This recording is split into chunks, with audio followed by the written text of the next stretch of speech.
नमस्कार दोस्तों, स्वागत है आप सबका भद्रा एस अकेडमी में। आज का डेट है 5 अगस्त 2022 एंड डेली के करंट अफेयर्स के हमारे sources Assam Tribune and different other national dailies को हम लोग यहाँ पे फोकस करेंगे। और ये पूरा जो भी पढ़ाने वाला हूँ मैं, इसका पीडीएफ का लिंक नीचे डिस्क्रिप्शन सेक्शन में बिल्कुल लगा दिया जाएगा। वहाँ से डाउनलोड भी डायरेक्टली लिंक को क्लिक करके कर सकते हैं। चलिए, सबसे पहले तो एक इंपॉर्टेंट न्यूज़ देने वाला हूँ दोस्तों। एक फ्री सेमिनार कंडक्ट होने वाला है जोरहाट। तो जोरहाट या फिर जोरहाट के आजू बाजू आप लोग जितने सारे एस्पिरेंट्स हैं, राइट, प्रॉपरली अगर आप चाहें तो 13 अगस्त 2:30 PM को Bhadra S academy, Nehru park, Jorhat centre, तो यहाँ पर कंडक्ट होने वाला है एक सेमिनार जिसमें श्री चिरंजीत दास जी जो कि देरा गांव के सर्कल ऑफिसर हैं, और ऑफ कोर्स हमारे झुलन सर जो कि भद्रा एस के डायरेक्टर, तो ये दोनों बेसिकली आप लोगों को गाइड करेंगे प्रॉपरली। आप लोगों के कोई भी क्वेरीज अगर हैं दैट सिविल सर्विसेज को प्रिपरेशन के रिलेटेड, या फिर अगर आपको भद्रा एस ज्वाइन करना है और उससे रिलेटेड कोई भी क्वेरीज चाहिए, A to Z सब क्वेरीज आपको सॉल्व किए जाएंगे। आप वहाँ पे preparation strategy, books recommendations, A to Z सब कुछ पूछ सकते हैं। तो आप लोगों में से जो भी जोरहाट में रहते हैं या फिर जोरहाट के आजू बाजू जो भी रहते हैं, तो उनके लिए ये बहुत बड़ा न्यूज़ है। एंड सीट्स देखिए, सिर्फ और सिर्फ 45 सीट्स है। पहले ही बतला देता हूँ, 45 seats are only there, right. So बहुत ही जल्दी कीजिए। जो पहले रजिस्टर करेगा उन लोग को जाने का मौका मिलेगा। तो अगर आपको रजिस्टर करवाना है then do call on to these numbers, right. इस नंबर पे कॉल करके अपने आप को रजिस्टर भी करवा लीजिए and as usual you will get access to all the queries solve during this seminar, जो कि 13 अगस्त को कंडक्ट होने वाला है। चलिए, सबसे पहला यहाँ पे न्यूज़ देख लेते हैं। असम ट्रिब्यून। वैसे अगर पहला ही पेपर का पहला ही पेज देखोगे तो ऐसा देखो, असम ट्रिब्यून से ना अभी के दिनों में मैं देख रहा हूँ ज़्यादा न्यूज़ नहीं रहते हैं। कभी कभी न्यूज़ आते हैं, बट हर रोज़ ज़बरदस्ती अगर हमें न्यूज़ निकालना पड़े ना तो अपन नहीं निकाल सकते। जैसे ये वाला न्यूज़ फ्रंट पेज में था, Assam has become the hotbed of जिहादी एक्टिविटीज़। सीएम ने ऐसा बोला है ना। आपको इसको पढ़ना ही नहीं है। यहाँ पे जो जो मैटर दिया हुआ है ना, ये हमारे कोई काम का नहीं है, पता है। बट आपके जीएस के सिलेबस में देख लीजिएगा, एक टॉपिक जरूर है, इंटरनल सिक्योरिटी, है ना। तो आप उसके लिए ये पॉइंट को इंक्लूड कर सकते हैं और आप इन जनरल लिखना पड़ेगा। आपको ऐसा मत लिखिए दैट हाँ असम में ही सिर्फ हॉटबेड ऑफ जिहादी एक्टिविटीज है। आप इन जनरल लिख सकते हैं that the border adjoining our hostile regions, for example Pakistan, China and of course Bangladesh. तो यहाँ पे कुछ कुछ ऐसे फैक्शंस हैं, ऐसे नॉन स्टेट एक्टर्स हैं हु आर इंडल्जिंग इन जिहादी एक्टिविटीज, राइट। एंड वो लोग इंडियन सॉइल्स का भी इस्तेमाल इनडायरेक्टली कर रहे हैं। तो इस टाइप से एक इंटरनल सिक्योरिटी का आपका पॉइंट बन गया, राइट। एज सच आपको ये पूरा आर्टिकल पढ़कर एज सच कोई फायदा नहीं होने वाला है, right. Next, Itanagar airport. Arunachal Pradesh में एयरपोर्ट बनने वाला है और इसका नाम है, देखिए क्या है, डोनी पोलो। यह एक ग्रीनफील्ड प्रोजेक्ट है। देखो, प्रोजेक्ट ग्रीनफील्ड होते हैं, ब्राउनफील्ड होते हैं। ब्राउनफील्ड प्रोजेक्ट जैसे सोचो एक एयरपोर्ट बना हुआ है, 2 साल बनाया, उसके बाद छोड़ दिया 10 साल के लिए, अब फिर 10 साल के बाद फिर से उस एयरपोर्ट में हाथ दे रहे हैं। तो ये जो छोड़ दिया ना, बीच में जो बनाया हुआ है, तो उसको हम लोग ब्राउनफील्ड कहते हैं। बट सोचो एक ऐसा जगह जहां पे एयरपोर्ट एग्जिस्ट ही नहीं करता है, वहां पर अगर आप नया एयरपोर्ट बना रहे हो तो that is the case of greenfield project, ठीक है। तो यहां पर भी जो ईटानगर में एयरपोर्ट बनने वाला है ना, that is example of greenfield project. और इसका नाम क्या रखा है, डोनी पोलो ना। ध्यान दीजिएगा, डोनी पोलो। ये इस tribal state that is Arunachal Pradesh का एक ओल्ड एज ट्रेडिशन है, जहां पे वो लोग सन को डॉनी बोलते हैं और पोलो मून को रिजेंबल किया जाता है। तो इससे आप याद रखिए, यू नेवर नो, कैसे भी एपीएससी क्वेश्चन आपसे पूछ सकता है। नेक्स्ट, हर घर तिरंगा कैंपेन। ये सिर्फ असम ट्रिब्यून ही क्यों, डिफरेंट नेशनल डेलीज इसको कवर कर रहे हैं। हर एक रीजनल न्यूज़पेपर में आपको ये कवर्ड होता हुआ दिखेगा ना। हर घर तिरंगा कैंपेन अभी चल रहा है, राइट। इसका मेन एम क्या है, देखो वैसे तो आज़ादी का अमृत महोत्सव हम लोग सबको ही सेलिब्रेट कर रहे हैं, तो इसका मेन एम है दैट हर एक लोगों को इनकरेज किया जा सके, जिससे वो तिरंगा को अपने घर में होस्ट कर सके, राइट। क्योंकि हम लोग 75th year of Indian independence celebrate कर रहे हैं। राइट नाउ इनडायरेक्टली ये कहीं ना कहीं आपके भीतर इन्फ्यूज भी करेगा आपका पर्सनल कनेक्शन विथ तिरंगा, ठीक है, और ऑफ कोर्स आपका भी एक रोल जो ओवर द नेशन बिल्डिंग, वो कहीं ना कहीं you will feel as if you are a more responsible kind of person. Now जब हम ये डिस्कस कर ही रहे हैं तो एज सच अगर आप देख लीजिएगा फ्लैग कोड ऑफ इंडिया भी आया है, राइट, तो इसके बारे में भी थोड़ा डिस्कस कर लेते हैं, salient features of flag code of India, ठीक है। फ्लैग कोड ऑफ इंडिया 2022 को अमेंड किया गया था 30 दिसंबर 2021 में, ठीक है। नेशनल फ्लैग अब इसके अंदर किस किस आइटम का बन सकता है, देखो एक पॉलिस्टर का भी बन सकता है, मशीन मेड फ्लैग भी बनना अलाउ है, ठीक है। मतलब देखो अभी ये सब को इंक्लूड किया गया, इसका मतलब पहले क्या था, पहले था ना हैंड स्पन फ्लैग बनना चाहिए, अब ये तो अभी भी है allow, right, hand woven machine made cotton अभी भी अलाउ है, पॉलिस्टर वुल या फिर सिल्क खादी बंटिंग, तो ये सब भी अलाउ है, साथ ही साथ मशीन मेड फ्लैग्स को भी परमिशन दिया गया बनाने का। अ मेंबर ऑफ पब्लिक और फिर प्राइवेट ऑर्गेनाइजेशन या फिर कोई एजुकेशनल इंस्टीट्यूट अगर चाहे तो वो होस्ट कर सकता है नेशनल फ्लैग को हर एक दिन, all days and all occasions, ठीक है। अब बट मेक श्योर करना पड़ेगा दैट हाँ नेशनल फ्लैग अगर आप रिस्पॉन्सिबिलिटी ले रहे हो तो उसकी नेशनल फ्लैग की डिग्निटी, नेशनल फ्लैग का ओनर को भी आपको सम्मान करना पड़ेगा, राइट, समझ रहे हो। अच्छा, साथ ही साथ ये भी बोला गया दैट फ्लैग को आप डिस्प्ले कर सकते हो ओपन में, है ना, और मेक श्योर करना पड़ेगा दैट अगर आप चाहे तो अगर आप उसको दिन में रात में कभी भी इस्तेमाल करें बिल्कुल कर सकते हो। नेशनल फ्लैग जो होने वाला है वो रेक्टेंगुलर साइज का होगा और इसका साइज का आपका रेशियो भी दे दिया गया 3:2, दैट इज ये वाला जो है ना ये 3 पार्ट रहेगा, ये 2 पार्ट रहने वाला है, समझ रहे हो बात, है ना। तो वही चीज बोला गया दैट रेशियो जो है लेंथ एंड हाइट का, दैट इज ये अगर नेशनल फ्लैग है, ठीक है, तो ये हो गया लेंथ, ठीक है, और ये हो गया हाइट, तो लेंथ और हाइट का अगर रेशियो देख लीजिएगा 3:2 बोला गया है ना, वो कितना भी बड़ा आप ले लो बट रेशियो ये मेंटेन करना पड़ेगा आपको 3:2, ठीक है। Whenever कभी भी अगर नेशनल फ्लैग को डिस्प्ले किया जाता है तो उसको ऐसा पोजीशन देना पड़ेगा जिससे क्या पता चले that yes that is national flag and that is distinctively placed. अगर आपका नेशनल फ्लैग बाई चांस हो ही सकता है, डैमेज हो ही सकता है, तो उसको आपको बिल्कुल ही होस्ट नहीं करना पड़ेगा, ठीक है। Flag should not be flown from a single mast head, मतलब ऐसा नहीं दैट एक ही मास्ट हेड आप ये वाला लीजिए और इसी में 2 फ्लैग घुसा दीजिए, ना ना ऐसा भी नहीं होना चाहिए, कोई भी दूसरे फ्लैग के साथ हमारा नेशनल फ्लैग नहीं होना चाहिए, नेशनल फ्लैग जहां पर भी होगा वो एक ही मास्ट हेड होना चाहिए, ठीक है। अच्छा, फ्लैग को आप कोई व्हीकल में नहीं लगा सकते एक्सेप्ट कुछ कुछ डिग्नेटरीज है जो कि इसको यूज कर सकते हैं, जैसे president, vice president, prime minister, governor और ये सब बड़े बड़े डिग्नेटरीज इनको जरूर यूज कर सकते हैं, बट आप अपने व्हीकल में नहीं इस्तेमाल कर सकते। नो फ्लैग और bunting should be placed higher than national flag, मतलब सोचो नेशनल फ्लैग के साथ अगर कोई दूसरा भी फ्लैग लगा रहे हो आप तो उसका हाइट ऊपर नहीं होना चाहिए, है ना, उसका हाइट नेशनल फ्लैग के हाइट से नीचे ही होना चाहिए, ठीक है। नेक्स्ट, मिनरल सिक्योरिटी पार्टनरशिप, यह न्यूज में था।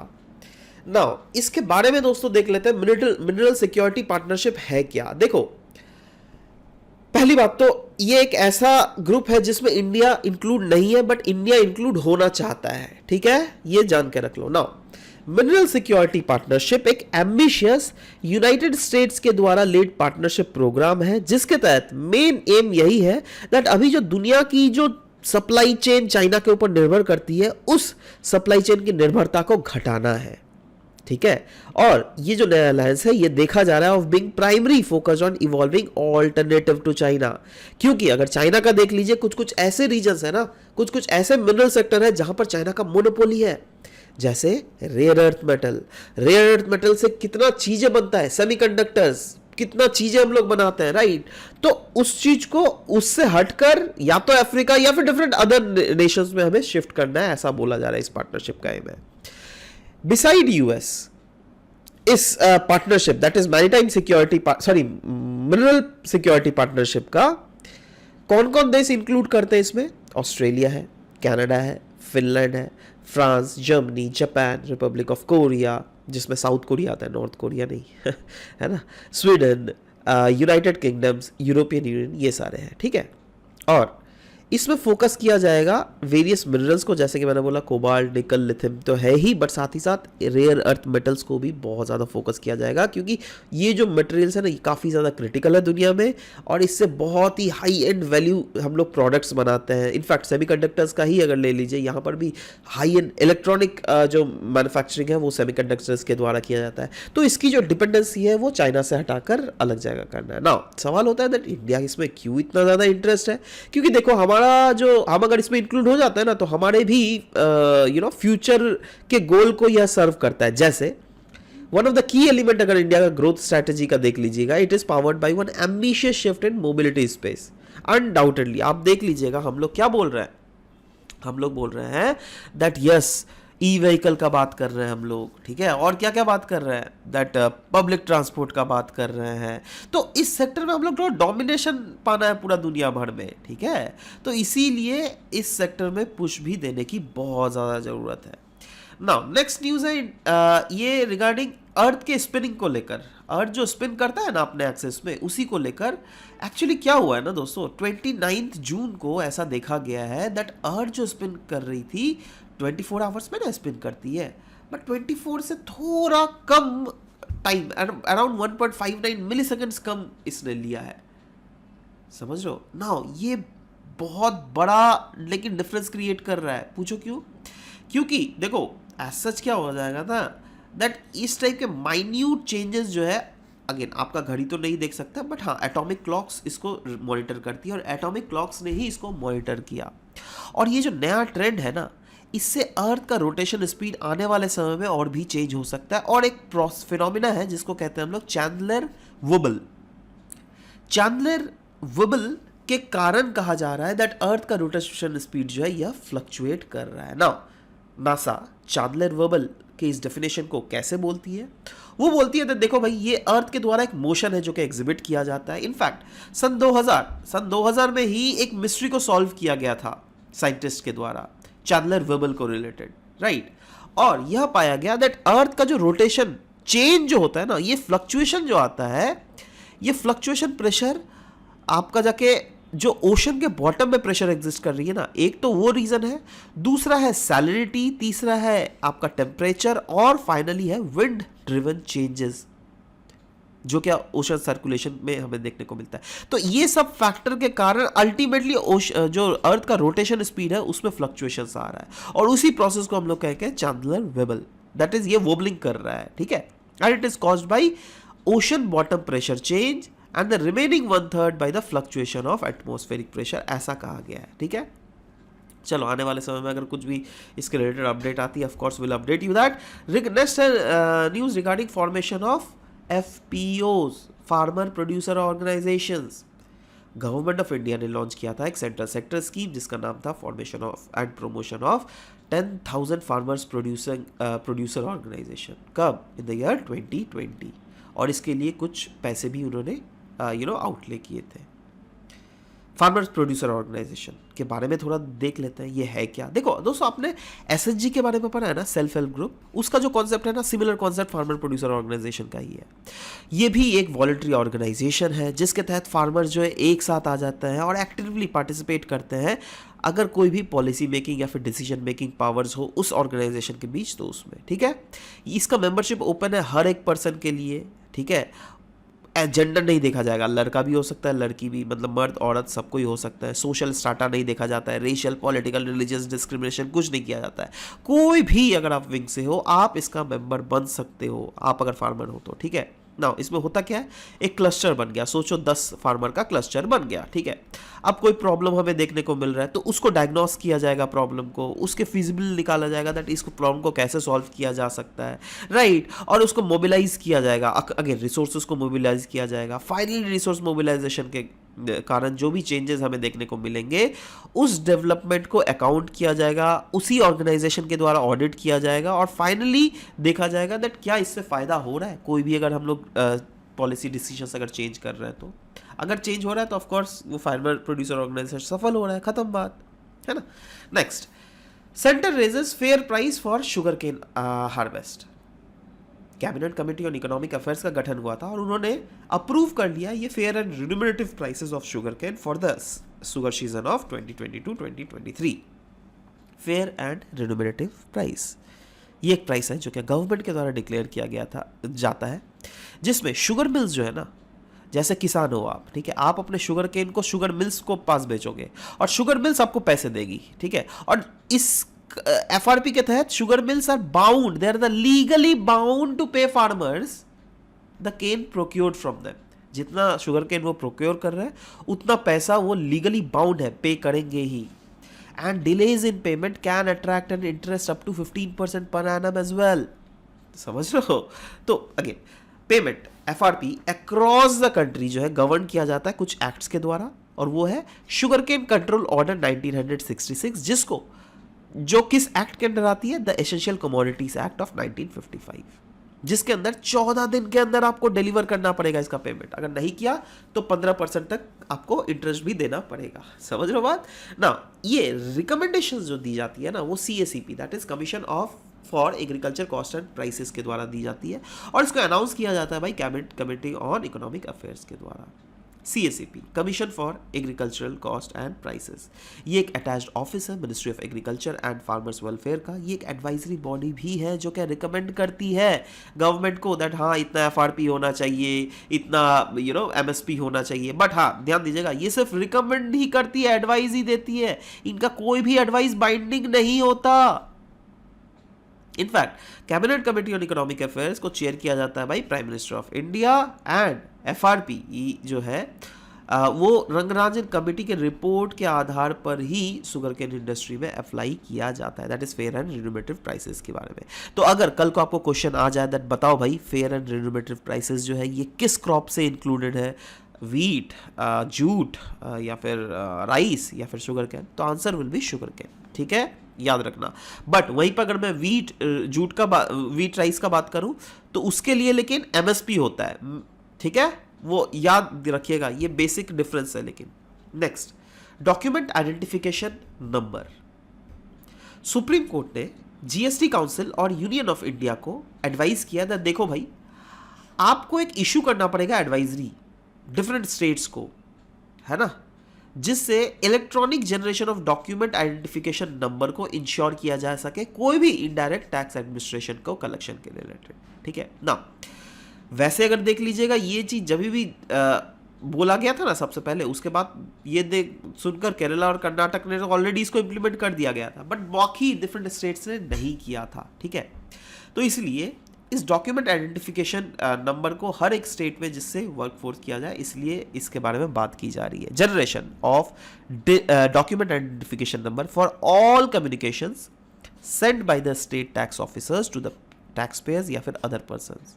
मतलब इसके तहत जैसे कोई भी स्टेट टैक्स ऑफिसर्स जो टैक्स पेयर्स या फिर डिफरेंट अदर पर्सन कंसर्न उसके साथ जो बातचीत करते हैं ना, उन सब चीज़ों को प्रॉपरली डॉक्यूमेंट किया जाएगा, रिकॉर्ड किया जाएगा, नोटिफिकेशंस भेजने का फ्यूचर में प्रावधान लाया जा सकता है। देखो अभी तक ये चीज़ें क्लियर नहीं हुई हैं, ठीक है। अभी ये जैसा कभी भी अगर इस टाइप का कानून बनता है ना, जब भी सेंट्रल गवर्नमेंट अगर कुछ डायरेक्टिव देती है तो वो आउट ऑफ स्कल सिर्फ एक कानून बनाती है, ठीक है, भीतर में क्या होता है वो सब प्रॉपर्ली नहीं दिया हुआ रहता है। एनीवेज जब भी आएगा we will discuss that, don't worry. Next, India to host UNSC meet on counter terrorism. ना आपको पता है that United Nation Security Council, उसमें 15 मेंबर्स है, जिसमें 5 परमानेंट मेंबर्स हैं और 10 नॉन परमानेंट मेंबर्स है, और अभी हमारे पास नॉन परमानेंट मेंबर का टैग हमारे पास है इंडिया के पास, ठीक है। तो अगेन अब यहाँ पे अभी क्या होने वाला है, बोला जा रहा है इंडिया होस्ट करेगा diplomats from all the 15 countries of United Nation Security council, जिसके तहत मीटिंग की कंडक्ट की जाएगी ऑन काउंटर टेररिज्म कमिटी, और ये फोकस रहेगा पर्टिकुलरली ऑन द चैलेंजेस जैसे terrorism financing, cyber threats, use of drones, ये सब मेन फोकस रहने वाला है ना। एक चीज पहले जो बेसिक चीज मैं डिस्कस कर देने वाला हूं दोस्तों, ये यूनाइटेड नेशन सिक्योरिटी काउंसिल, जिसमें 5 परमानेंट मेंबर्स तो है ही, जिसमें USA, रशिया, UK, फ्रांस और चाइना, ये 5 मेंबर्स है। बट बाकी 1 2 3 4 5 6 7 8 9 10 मेंबर्स में ये सारे नॉन परमानेंट मेंबर्स हैं, इनके पास कोई वीटो राइट नहीं होता, जिसमें 3 तो है अफ्रीका का, ठीक है, 2 है एशिया का, बाकी यहाँ पर आपका जाके 2 है वेस्टर्न यूरोप, ठीक है, सॉरी लैटिन अमेरिका, 2 है वेस्टर्न यूरोप और 1 है ईस्टर्न यूरोप। ठीक है, तो देख रहे हो ये रिप्रेजेंटेशन देखना है ना।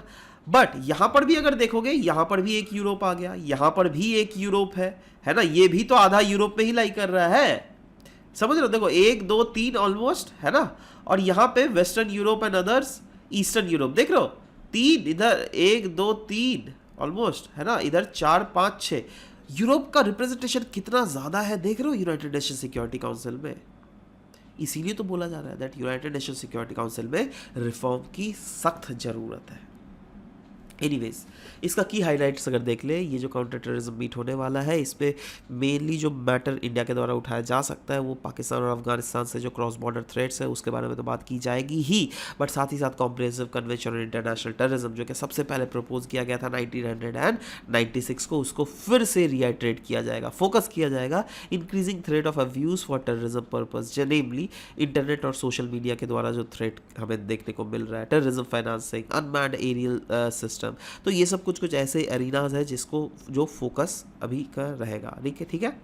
नेक्स्ट, राज्यसभा पास कर दिया गया है एंटी डोपिंग बिल। नाउ ये तो हम लोगों ने पहले भी डिस्कस किया था है ना, दैट हाँ पास होने वाला है, तो अभी खैर राज्यसभा में पास हो गया है। बट आज वाले जो न्यूज़ है उसमें मैं पुराना वाला चीज़ डिस्कस नहीं करूंगा दैट हाँ ये लेजिस्लेशन प्रोहिबिट करती है एथलीट्स को, एथलीट सपोर्ट पर्सनल्स को एंड डिफरेंट अदर पर्सन्स जो कि इंगेज होते हैं डोपिंग इन स्पोर्ट्स, ना ये सब डिस्कस नहीं करूंगा। ये भी नहीं डिस्कस करने वाला हूँ दैट अगर आप डोपिंग करते हुए पकड़े गए तो आपको सजा, ये सब चलो ये सब तो उस दिन डिस्कस कर लिया था।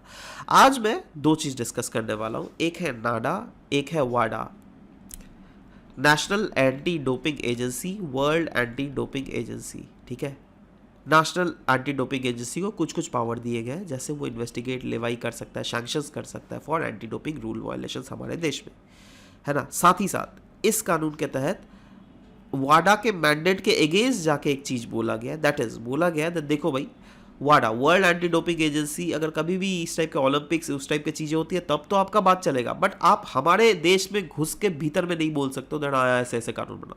ठीक है, आप एक स्कल बना, आपका जो भी बोलोगे वो बाइंडिंग नहीं होगा हमारे, आप एडवाइस जरूर दे सकते हो, advice are absolutely welcome, but it's absolutely depends on us whether will use it और not. Anyways, next national anti doping agency, इसको सेटअप किया गया था as a registered society under the societies registration act of 1860। ठीक है, और इसका mandate था for dope free sports in India. Primary objective है implement anti doping rules as per the Wada thing, Wada code जिसको हम लोग बोलते हैं, और नाडा को कुछ कुछ नेसेसरी अथॉरिटी और रिस्पॉन्सिबिलिटी दिया गया, जैसे एक तो डोपिंग को कंट्रोल करेंगे ही आप, साथ ही साथ आपको कॉपरेट करना पड़ेगा वेरियस नेशनल ऑर्गेनाइजेशंस के साथ, various national agencies and different other anti doping organisations के साथ भी। वैसे ही वर्ल्ड एंटी डोपिंग एजेंसी की अगर बात करें तो इसको सेटअप किया गया था 1999 में under the international Olympic committee. वाडा को रिकॉग्नाइज किया जाता है by UNESCO's international convention against doping in sports 2005। इसका प्राइमरी रोल क्या है, डेवलप, हार्मोनाइज और कोऑर्डिनेट करना in the anti doping regulation across all sports और कंट्रीज। ध्यान दीजिएगा, it does so by ensuring proper implementation of World anti Doping Code, that is वाडा code का प्रॉपरली ये मानता ज़रूर है, उसी के आधार पर ही बेसिकली स्टैंडर्डाइजेशंस कैरी आउट किया जाता है। नेक्स्ट, एमसीक्यू के बारे में भी कुछ यहाँ पे पूछ लेते हैं। देखो जैसे सबसे पहला MCQ, main objective of district mineral foundation. कल जो हम लोगों ने एमसीक्यूज पूछा था उसका सबसे पहला आंसर तो है ए। ठीक है, दूसरे का आंसर था regarding with reference to regional rural bank RRBs. पहला सेंट्रल गवर्नमेंट का फुल्ली जो ओनरशिप राइट ऐसा नहीं है। There is no requirement of priority sector lending, नहीं ऐसी कोई बात नहीं है, जो भी कमर्शियल बैंक्स है सबका आपको प्रायोरिटी सेक्टर लेंडिंग है, तो आरआरबीज का भी है, तो दोनों के दोनों यहाँ पे गलत है, बट आपको सही पूछा गया इसलिए डी इज द आंसर। ठीक है, तो करेक्ट सीक्वेंस जरूर से देख लीजिएगा, ए डी। अच्छा चलिए इसका स्क्रीनशॉट नहीं लिया गया, एनीवेज आप देख लीजिएगा आप लोग का कितने जनों का आंसर हुआ सही हुआ है। ठीक है, आज का क्वेश्चन देख लेते हैं। Chandler wobble was recently in news, ये किससे रिलेट करता है, banking operations, tropical cyclone, crypto mining या फिर अर्थ रोटेशन? नीचे कमेंट सेक्शन में बिल्कुल लिखिएगा, will wait for that. Next, with reference to flag code in India consider the following statement, the ratio of length of height of the flag should be 2:3, And the national flag should always occupy the position of honor and should be distinctively placed. आपको बतलाना है इसमें कौन सा सही है, one only, two only, both one and two, neither one nor two. Next question. With reference to non-permanent members of United Nations Security Council, which of the following is or are correct? पहला statement है Africa continent has the highest number of non-permanent members. दूसरा है Latin America and Asia have the same number of non permanent members. ठीक है, तो आपको यहाँ पर बतलाना है select the correct code using the code given below. One only, two only, both one and two, neither one not two. नीचे comment section में बिल्कुल लिखिएगा. Will be waiting for your answer to come up. This was all about the discussion for today's session. मिलते हैं next class में. Bye bye, take care. Thank you guys, thank you for listening.